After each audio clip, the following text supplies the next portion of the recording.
দেশের স্বাধীনতা এবং সার্বভৌমত্ব সুরক্ষায় রাজনৈতিক দলের করণীয়। আমার কাছে একটি জিনিস খুব মনে মনে খারাপ লাগছে, সেটা হচ্ছে এই, আমরা তো বিগত 17 বৎসর এই স্বাধীনতা সার্বভৌমত্ব এগুলো নিয়ে অনেক রাজপথে এবং ঘরে, প্রেস ক্লাবের সামনে, বাংলাদেশের বিভিন্ন মাঠে ময়দানে জাতীয়তাবাদী দল সহ গণতন্ত্রকামী রাজনৈতিক দলগুলোকে নিয়ে আমরা বিভিন্ন কর্মসূচি গ্রহণ করেছি। 36শে জুলাই 24 অর্থাৎ 5ই আগস্টের পর এইরকম কর্মসূচি আবারও করতে হবে, এটি কিন্তু আমার কাছে অকল্পনীয় ছিল। কিন্তু গত ধরেন 4-5 দিনের ঘটনা যদি পর্যালোচনা করেন বাংলাদেশের রাজনৈতিক আকাশে, যে এক ধরনের আজকে দেখবেন এমনি প্রাকৃতিক দুর্যোগ চলছে, কোনো কোনো জায়গায় বৃষ্টি, কোনো কোনো জায়গায় ঝড়, এবং এটা নাকি 4-5 দিন চলবে। ঠিক একইভাবে বাংলাদেশের রাজনীতির আকাশেও এক ধরনের দুর্যোগ সৃষ্টি করার চেষ্টা করা হচ্ছে। কাজেই এটি দেখে খারাপ লাগছে যে আমরা আবারও পলায়নকৃত স্বৈরাচারের বিরুদ্ধে এতদিন আন্দোলন করার পর আবারও আমাদেরকে কথা বলতে হচ্ছে এবং দাবি জানাতে হচ্ছে। এটি খুবই একটি আশ্চর্যের বিষয়। তাও আবার কি, অধিকার আদায়ের জন্য যেই দেশের মালিক আল্লাহ রাব্বুল আলামিনের পরে জনগণ, আপনারা, সেই মানুষগুলো 2008-এ এমন একটি নির্বাচন হলো, পাতানো নির্বাচন, রেজাল্ট আগে ডিক্লেয়ার জানানো ছিল কোন দল কত সিট পাবে। সেটাকে আমরা অনেকেই বলি নিরপেক্ষ নির্বাচন, হুদা কমিশনের। But that was not a নিরপেক্ষ নির্বাচন, দ্যাট ওয়াজ একটা প্রিপ্লেড একটা গেম ছিল। 111-কে বৈধতা দেওয়ার জন্য তাদের একটা পরিকল্পনা মাফিক নির্বাচন। 14 তো বিনা ভোটের নির্বাচন হয়েছে, 18-তে নিশিরাতের নির্বাচন হয়েছে, 24-এ আমি আর ডেমির নির্বাচন হয়েছে। অর্থাৎ জনগণ 2008-এর পর থেকে তাদের অধিকার প্রয়োগ করার জন্য কোনো সুযোগ পায়নি। এই জন্যই কিন্তু দীর্ঘদিন যাবৎ মানুষ আন্দোলন করছে তাদের অধিকার আদায়ের জন্য, অধিকার প্রয়োগ করার সুযোগ পাওয়ার জন্য। আজকে সেই কথা 5ই আগস্টের পরে এই যে মানুষের স্রোত, আপনি আগস্টের 1 তারিখ থেকেই ধরেন, যদি আমরা ধরি 16 জুলাই থেকে যদি স্টার্ট করেন, গ্রাজুয়ালি ক্রমান্বয়ে আন্দোলন যে তার চূড়ান্ত রূপে এগিয়ে গেছে, এটার মধ্যে কিন্তু এদেশের আবাল বৃদ্ধ বনিতা, ছাত্র জনতা, সকল শ্রেণী পেশার মানুষের অংশগ্রহণই কিন্তু তার কাঙ্ক্ষিত লক্ষ্যে পৌঁছে দিয়েছে। তা না হলে আপনাদের মনে থাকার কথা, বুলু ভাই বলেছে 90-এর স্বৈরাচার বিরোধী আন্দোলনের কথা। আমরাও তো মাঠে ছিলাম, হ্যাঁ, এই প্রেস ক্লাবের সামনে আমরা ছিলাম না? তো তখন নুরুদ্দিন সাহেবের আর্মি চিফ ছিলেন, ওনার নামটা বলি, এটা ওনাদের দরবার হলে একটা মিটিং হয়েছে। মিটিংয়ের মধ্যে সবাই যখন বলল আমরা গুলি চালাবো না, তখন দেখেন এই সেনাবাহিনী, যে সেনাবাহিনী মুক্তিযুদ্ধের মাধ্যমে গড়ে ওঠা বাংলাদেশের সেনাবাহিনী, অর্থাৎ জনগণের সাথে সম্পৃক্ত থাকা তাদের চিরায়ত ঐতিহ্য, এবং তারা যখন গুলি চালাতে অস্বীকার করেছে, তৎকালীন স্বৈরাচার বাধ্য হয়েছে 3 দিনের মধ্যে, খেয়াল আছে আপনাদের, 3রা ডিসেম্বর তাদের প্রধানমন্ত্রী বলেছিল আমরা কি 0 পয়েন্টে পদত্যাগ করব। খেয়াল থাকার কথা আপনাদের অনেকের, হ্যাঁ, রাত্রিবেলায় ঘুরে এসেই, তখন তো এত টেলিভিশন এত কিছু ছিল না রে ভাই, তখন বিবিসির থেকে নিউজ হলো রাত্রে পদত্যাগ করব, প্রেস ক্লাবের সামনে লক্ষ মানুষের জন্য ঢল। আমি তখন ঢাকা মেডিকেল কলেজের রেজিস্ট্রার সার্জারি। কাজে আমরা আমাদের চোখের সামনে দেখেছি বাংলাদেশের সেনাবাহিনী ওই সময় জনগণের পাশে ছিল। ইস্ট বেঙ্গল রেজিমেন্টের উপ অধিনায়ক শহীদ জিয়াউর রহমান যেরকম পলিটিশিয়ানরা ব্যর্থ হয়েছিলেন, কিন্তু সঠিক সময়ে দায়িত্ব নিয়ে ছেলে মেয়ে স্ত্রীর কথা ভুলে যে শুধুমাত্র দেশপ্রেমের টানে স্বাধীনতার ঘোষণা দিয়ে মানুষের কাতারে যে অস্ত্র হাতে রণাঙ্গনে যুদ্ধ করেছিলেন, যেটি আমাদের হারুন চৌধুরী সাহেব বলেছেন, এগুলো তো বাস্তবতা, এগুলো তো গল্প না, নাটক না। এগুলো অনেকেই চোখে দেখেছেন, কানে শুনেছেন, অনেকে এখন ইয়ং জেনারেশন হয়তো বই পড়ে শেখার চেষ্টা করছেন।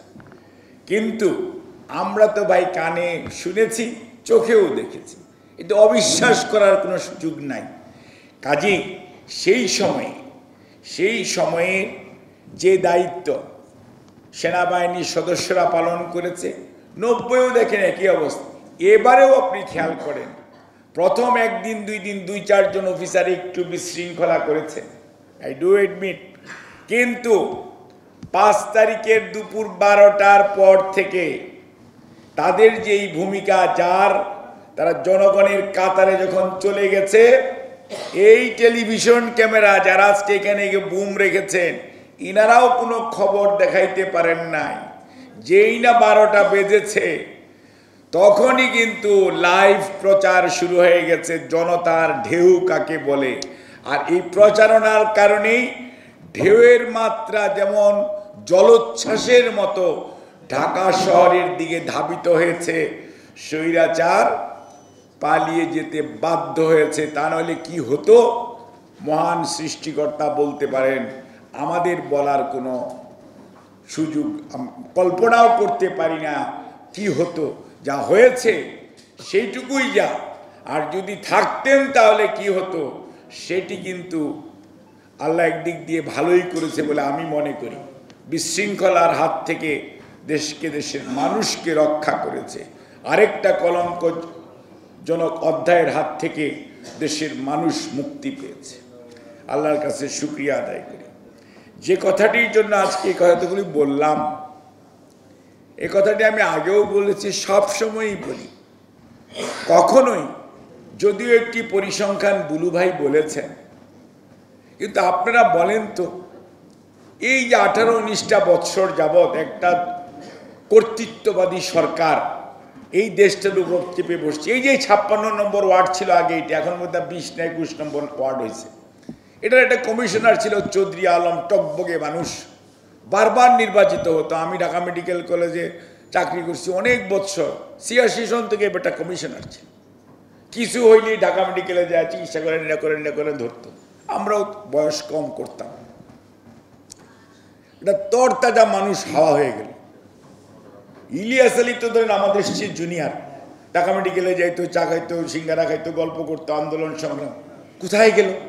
এখন ইলিয়াস আলীর ছেলে আর মেয়ে যদি জিজ্ঞেস করে আমার আব্বা কই, আমার আব্বা জীবিত না মৃত, আমার আব্বার কোনো মৃত্যু দিবস আছে কি নাই, আমরা কি দোয়া পড়াবো না ওনার জন্য অপেক্ষা করব? আমি বিয়ে করব, আমার বিয়ে করার জন্য কি আমার বাপকে অপেক্ষা করতে হবে? বাপ আসার জন্য তারপরে করব? এইসব প্রশ্নের উত্তর আমাদের সবাইকেই দিতে হবে। আজকে যারা অন্তর্বর্তীকালীন সরকার, আপনাদের মধ্যে বুলুভাই প্রশ্নটা এনেছেন, অনেক স্বৈরাচারের দূষর, খালি প্রধান বিচারপতি খায়রুল হক না, এরকম বহু খায়রুল হক যারা টোটাল উচ্চ আদালতকে কলুষিত করেছে, দেশের বিচার ব্যবস্থার প্রতি মানুষের আস্থা তলায় নামিয়ে দিয়েছে। সে মানুষগুলো বহাল তবিয়তে যে যার মতে আলিশান ভাবে আছেন, দুর্নীতির চরম দুর্নীতিবাজ হয়েও তাদেরকে তো বিচারের আওতায় আনার জন্য 10 মাস সময় অনেক বেশি ছিল। কই, আপনারা তো করছেন না। আপনারা দেখতেছেন যে আপনাদের এত বিলিয়ন ডলার, দেবপ্রিয় দাদা বের করে দেখিয়েছে কয়শো বিলিয়ন ডলার লুটপাট হয়েছে। তার সহযোগী কারা? তারা কি সব বিদেশে পালিয়ে গেছে? সবারই সুবিধাভোগীরা এখানে আছে। তাদেরকে কিন্তু আইনের আওতায় আনার কোনো চেষ্টা নাই, কোনো চেষ্টা নাই। চেষ্টা খালি একটাই, চেষ্টা খালি একটাই, আমরা কি পাবো রে, এবং এই আমরা কি পাবো রে, এবং আমরাই ক্ষমতায় নিয়ে এসেছি, আমরাই তাড়িয়েছি, এগুলো করে পতিত স্বৈরাচার ডুবেছে। তাদের উত্তরাধিকারকে যদি পতনের জন্য কেউ দায়ী হয়, আগামী দিনের ঐতিহাসিকরা ইতিহাস লিখবে, ওই রাজনৈতিক দলটি দায়ী থাকবে যারা ইতিহাসের বীরদেরকে দলীয়করণ করতে চেয়েছে। সেই দলই ডুবিয়েছে ওই সমস্ত বীরদেরকে। আজকেও যারা আবু সাইদ মুগ্ধ বলেন আর এই আমাদের 2000-এর অধিক শহীদদেরকে দলীয়করণ করার চেষ্টা করছেন। আমরা তো জাতীয়তাবাদী দল করি, আমাদের 822 জন নেতা কর্মী, তার মধ্যে এই যে আপনারা যে বলেন দুনিয়ার মজদুর এক হও, তার মধ্যে 422 জন আমার শ্রমিক, রিক্সা শ্রমিক বলেন আর যে কোনো শ্রমিক বলেন, 422 জন আমার শ্রমিক দলের সদস্য আছে। তারপরেও তো আমরা কোথাও বলি না যে এটার মধ্যে ম্যাক্সিমাম শহীদ হয়েছে বিএনপির লোক, আমরা এটা বলতে চাই না। কিন্তু আজকে বলতে বাধ্য হচ্ছে এই কারণেই যে আপনারা যখন কথায় কথায় বলেন ভাগ দিতে হবে, এখন যদি গাজীউল হক সাহেব বলে 52-র ভাষা আন্দোলনের পরে আমার ভাগটা দেও, মাহবুল্লাহ ভাই যদি বলে 69-এর গণ অভ্যুত্থানের জন্য আমার ভাগটা দেও, এমএ উসমানী সাহেব যদি আইসা বলে আমার 71-এর, কারণ উনি সর্বাধিনায়ক ছিলেন মুক্তিযুদ্ধে, উনাকেই তো তাহলে আমাদের রাষ্ট্রপতি বানানো উচিত ছিল ওই সময়, আমার ভাগটা দাও। 75-এর 7ই নভেম্বরের সিপাহী বিপ্লবের পরে ওই সময়ের যারা ছিলেন ওনারা যদি বলেন আমার ভাগটা দাও।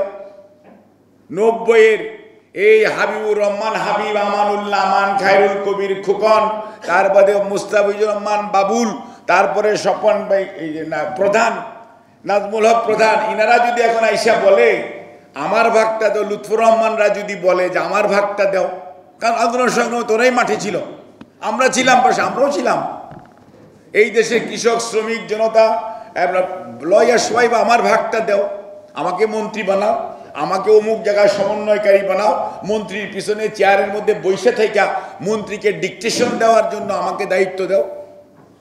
এরকম কি বিশৃঙ্খলা দেখেছেন? এইবার কিন্তু জাতি দেখতে পাচ্ছে। আন্দোলন করেছে 18 কোটি মানুষ, সমর্থন দিয়েছে, যার জন্য স্বৈরাচার পালিয়ে যেতে বাধ্য হয়েছে। আর আপনারা চেয়ারে বসলেন কয়েকজন, দেশের মানুষ সম্মান করে ডক্টর মোহাম্মদ ইউনূস স্যারকে দায়িত্ব দিলেন, আমরা ওটাকে সমর্থন দিয়েছি, এখনো সমর্থন দিচ্ছি। বাট ইউনূস স্যার তো ইউনূস স্যার, উনাকে যদি পাল্লায় তোলা যায় উনি হবেন 100-এর মধ্যে 99.9, আর অন্য যিনারা আছেন শ্রদ্ধা রেখেই বলছি ওনারা হবেন 001, তাইলে হইল 100। কিন্তু এখন হয়েছে কি জানেন, ওখানে এমন কিছু লোক আছে আল্লাহ জানি না ইউনিয়ন কাউন্সিল বা অন্য কোনো ছোট নির্বাচন হলেও পাশ করার সম্ভাবনা আছে কিনা তাদের, কিন্তু তারা এত বড় বড় কথা বলেন, যারা দায়িত্ব, ওনাদেরকে দায়িত্বশীল হয়ে গেছেন, দায়িত্বপ্রাপ্ত হয়েছেন। আর ইউনূস স্যারকে কিভাবে জনগণের কাছ থেকে, রাজনীতিবিদদের কাছ থেকে দূরে সরানো যাবে, একটা বিভেদ তৈরি করা যাবে, দূরত্ব সৃষ্টি করা যাবে, সারাদিনের কাজ হচ্ছে তাদের এইটা। আর এর সাথে যোগ হয়েছে পলায়নকৃত স্বৈরাচারের দোসর, যারা গত 17 বৎসর সরকারের বিভিন্ন পর্যায়ে বসে বসে চাকরি বাকরি করেছে, ব্যবসা বাণিজ্য করেছে, দেশের আইন শৃঙ্খলা পরিস্থিতি বাহিনীর বিভিন্ন পর্যায়ে কর্মরত ছিলেন, সেই দোসরদের এবং একটা বড় অংশ এই সরকারের টপ টু বটম সর্বত্র মাঠে ময়দানে এবং কেন্দ্রীয়ভাবে ছড়িয়ে থাকে আছে, এবং তারাই চলমান গণতান্ত্রিক আন্দোলন যাতে তার কাঙ্ক্ষিত লক্ষ্যে পৌঁছতে না পারে, জনগণ যাতে তার ক্ষমতা বা তার মালিকানা ফেরত পেতে আরো বিলম্ব হয়, তার জন্য যা যা ষড়যন্ত্র করা দরকার দেশের ভিতর থেকে ইনারা করছেন, আর বাইরে থেকে পলায়নকৃত স্বৈরাচার তো আছেনই, তাদের দোসররাও, তাদের বন্ধুরাও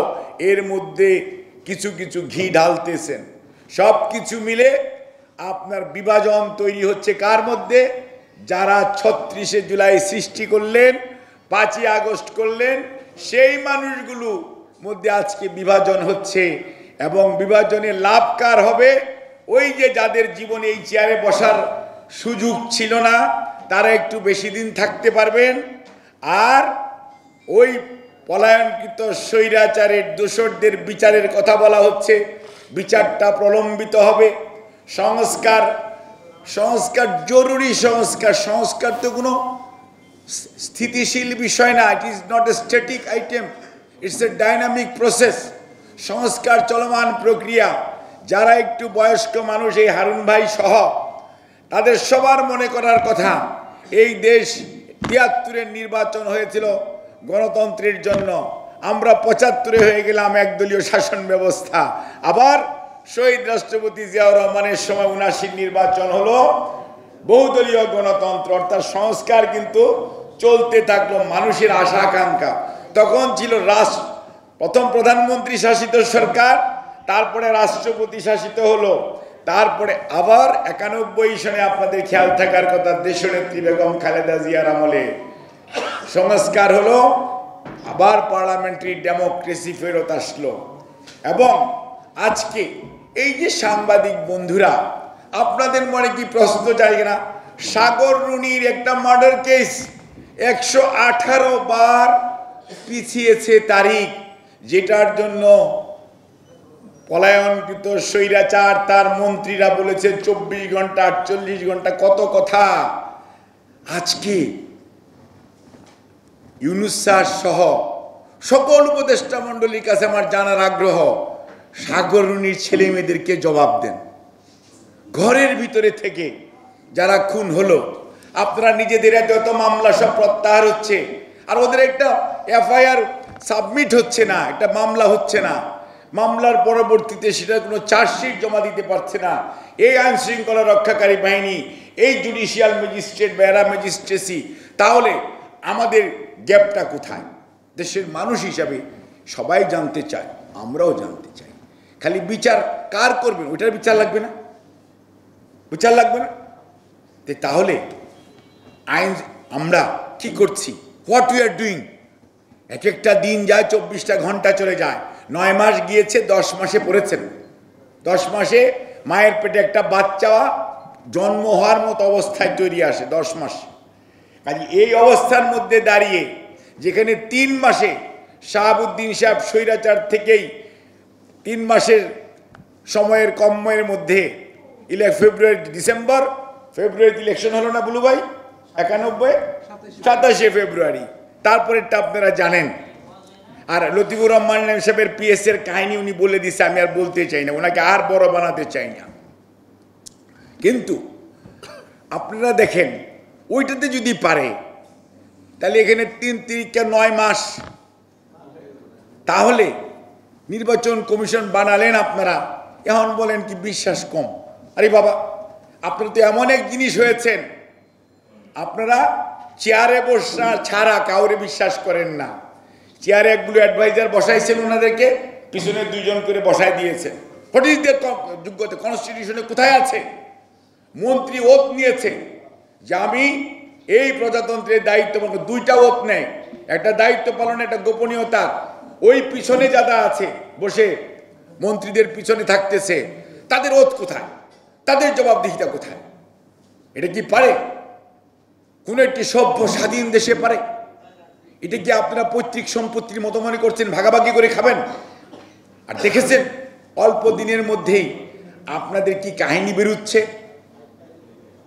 আল্লাহ আপনাদেরকে তৌফিক দেখ, দামি জামা কাপড় পরবেন, সব কিছু পরবেন, ভালো গাড়িতে চলবেন, ভালো বাড়িতে থাকবেন, কিন্তু ট্যাক্সের হিসাব দেন। সবাই বলছিলেন ১ মাসের মধ্যে আপনারা আপনাদের সম্পদ বিবরণী দিবেন। আজকে ১০ মাস চলে, আমরা তো কারো সম্পদ বিবরণী দেখলাম না। একমাত্র কি বলেছে, পদত্যাগ করছেন যে, খালি ওর সংবাদটা আমরা দেখেছি, আর আমরা কারোটাই দেখি নাই। এটা তো মানুষকে বললেন একটা, এতদিন সমালোচনা করেছেন, সরকারে ছিলেন, এখন সরকারে বলছেন দিবেন, এখন দেন। আমাদের তো ভাই ট্যাক্স ফাইল আছে, we can submit it, you need to submit your tax file, দেখুক তাহলে হবে। কিন্তু কথা এবং কাজে যদি মিল না থাকে তাহলে তো আপনারা কিভাবে মানুষের ভালোবাসা অর্জন করবেন? রাজনৈতিক দল করবেন, খুবই ভালো কথা, কর্মসূচি গ্রহণ করেন, সংগঠিত হন, রেজিস্ট্রেশন নেন, জনগণের কাছে যান, কর্মসূচি তুলে ধরেন। জনগণ যদি ভালো আদর করে, পছন্দ করে, গ্রহণ করে, আলহামদুলিল্লাহ, নো প্রবলেম। এই দেশের যে কোনো মানুষ রাজনৈতিক দল করার একটা উদ্যোগ নিয়েছেন। এখনই কোনো কিছু হলে বৃহত্তর রাজনৈতিক দলকে বাদ দিয়ে আগেই মিটিং শুরু করতে হয় সরকারের আপনাদের সাথে। এটি আপনাদেরকে যত ভাববেই বলেন না কেন, আপনাদেরকে বড় করে না, আপনাদেরকে ছোট করে। এই জিনিসটা বোঝার চেষ্টা করবেন, এই জিনিসটা বোঝার চেষ্টা করবেন। আগে নিজের পায়ে দাঁড়াতে শিখুন এবং সরকারি অফিস আদালত ব্যবহার করে, গাড়ি এবং বিভিন্ন সুযোগ সুবিধা ব্যবহার করে রাজনৈতিক দল গঠন প্রক্রিয়ার যে ব্যবস্থা শুরু করেছেন, এটির নাম ইতিহাসবিদরা আগেই দিয়ে রেখেছে। ওই নামে আপনারা অলরেডি ট্যাগড হয়ে গেছেন, এরা মুছতে পারবেন না। মুছতে চাইলে এখনো সময় আছে। ভিতর এবং বাইরে এক চিন্তা করে ঘোষণা দিয়ে মাঠে নেমে পড়ুন, জনগণের কাতারে আসেন, তাহলে দেখবেন জনগণ আপনাদেরকে অবশ্যই মূল্যায়ন করবে, আপনাদের অবদান অনুযায়ী অবশ্যই মূল্যায়িত হবেন।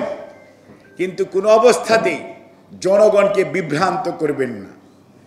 আরেকটি কথা বলে আমি আমার বক্তব্য শেষ করব। সার্বভৌমত্ব নিয়ে প্রশ্ন উঠেছে, কেন উঠল? এটা ওঠার কথা ছিল না। আমরা যখন দেখলাম হঠাৎ করে ওই যে ওই ভদ্রলোক বুলু ভাই যার কথা বললেন, উনি একটা বয়ান করে দিলেন, কারো কোনো কথার দরকার না, এই দিক দিয়ে এটা যাবে, অর্থাৎ ওনাকে মনে হচ্ছে যে এই দেশের মালিকানা দিয়ে দেওয়া হয়েছে। আবার যখন সমালোচনা শুরু হয়ে গেল, এখন উনি গত 5 দিন ধরে, গত 2 দিন ধরে কথা বলে না, গত 2 দিন আগে বলা শুরু করলো, আমরা এগুলি বলি নাই, এগুলি কোনো আলোচনা হয় নাই। প্রথম বললো করিডোর, তারপরে বলে মানবিক করিডোর, বিভিন্ন বিশেষণে বিশ্বাসিত করলো। করিডোরের ইতিহাস সারা পৃথিবীতে যা আছে আমরা জানি। আমাদের বক্তব্য হচ্ছে, আপনারা এত করিতকর্মা, চৌধুরী আলম হারিয়ে গেল, ইলিয়াস আলীকে পাওয়া গেল না, সাগর রুনির 118 বাড়ি হয় না, একদিনও তো কলম ধরলেন না, একদিনও তো বললেন না দেশনেত্রী বেগম খালেদা জিয়াকে 5 বছর আগে চিকিৎসা করতে দিলে আজকে ওনার শারীরিক যে সুস্থতা থাকতো, এই 5 বছর ওনাকে চিকিৎসা করতে না দিয়ে ওনাকে যে আরো মৃত্যুর দুয়ারে ঠেলে দেওয়া হয়েছে, তার জন্য তো একদিন একটা কথা বললেন না আপনারা সবাই, যারা আজকে উপদেষ্টা মণ্ডলীতে অনেকেই আছেন। এতটুকু ভদ্রতা বোধ নাই। এই দেশের সবচেয়ে বয়োজ্যেষ্ঠ পলিটিশিয়ান দেশনেত্রী বেগম খালেদা জিয়া, 3 বারের সাবেক প্রধানমন্ত্রী, স্বাধীনতার ঘোষক শহীদ রাষ্ট্রপতি জিয়াউর রহমান বীরুত্তমের সহধর্মিণী, ভদ্রতাও তো থাকে যে উনি সুস্থ না, কেমন আছে, শারীরিক খোঁজ নেওয়া কয়জন নিয়েছেন? টেলিফোনেও তো নিতে পারতেন, ব্যক্তিগতভাবেও যেতে পারতেন, কয়জন নিয়ে? বরঞ্চ কেউ কেউ ব্যঙ্গ করার চেষ্টা করেন, 2-1 জন যারা গিয়েছে বলেছেন উনার সাথে নাকি কি আলোচনা করতে গিয়েছে। আরে ভাই, উনি একটা অসুস্থ মানুষ, চিকিৎসাধীন আছেন দেশি বিদেশি ডাক্তারদের অধীন, উনি মানুষের জন্য দোয়া করেন, আপনারা মানুষ তার জন্য দোয়া করে। সেই জায়গায় আপনারা কথাবার্তা যখন বলেন, একটু বিবেকের মধ্যে রহম রেখে কথা বলার চেষ্টা করেন, তাহলে কিন্তু মানুষ ভালোভাবে নিবে। কেন জানেন? ওই যে পলায়নকৃত স্বৈরাচার লন্ডনে বলেছিল না, খালি শুনি মরে যায় মরে যায়, যায় না কেন? বলছিল না একদিন, আল্লাহর কি কুদরত, উনি কিন্তু নাই, কোথায় গেছে?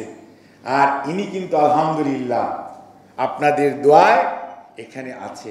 কাজে আল্লাহ কি করতে পারে আর মানুষ কি চায়, এটা কিন্তু বিরাট জ্ঞান। কাজেই কথা বলার মধ্যে মানুষকে তিরস্কার করা, মানুষের অসুস্থতা নিয়ে ব্যঙ্গ করা কোনো অবস্থাতেই কোনো সুস্থ মস্তিষ্কের পরিচয় বহন করে না। আর মানুষের ভালোবাসা কি জিনিস নিশ্চয়ই ওই এয়ারপোর্টে উনি যাওয়ার দিন এবং আসার দিন মানুষের যে ঢল দেখেছেন, একজন মানুষকে যা যাবেন আর আসবেন, এটিতে প্রমাণিত হয় এদেশের মানুষের মণিকুঠায় কোথায় বেগম খালেদা জিয়ার স্থান। কাজেই আপনাকে তো চিন্তা করতে হবে যে খালেদা জিয়া জেলখানায় ছিল তখন কি তার জন্য সুচিকিৎসার ব্যবস্থা করা হয়েছিল? তার যে মামলাগুলো এখন খারিজ হলো, তারা মাফ করে দিয়েছিল, আমরা মাপে যাই নাই, দল মাপে যায় নাই, বেগম খালেদা যায় নাই, উনি কোর্টে গেছেন, কোর্টে আপিল করে উনি সেটার থেকে উনি খালাস পেয়েছেন। এবং আজকে তাহলে এগুলোর বিচারের দরকার নাই। একজন ভদ্রমহিলাকে আপনি 6.5 বৎসর জেলের মধ্যে রেখে পঙ্গু করে দিলেন, মৃত্যুর দুয়ারে ঠেলে দিলেন, এর বিচার কে করবে?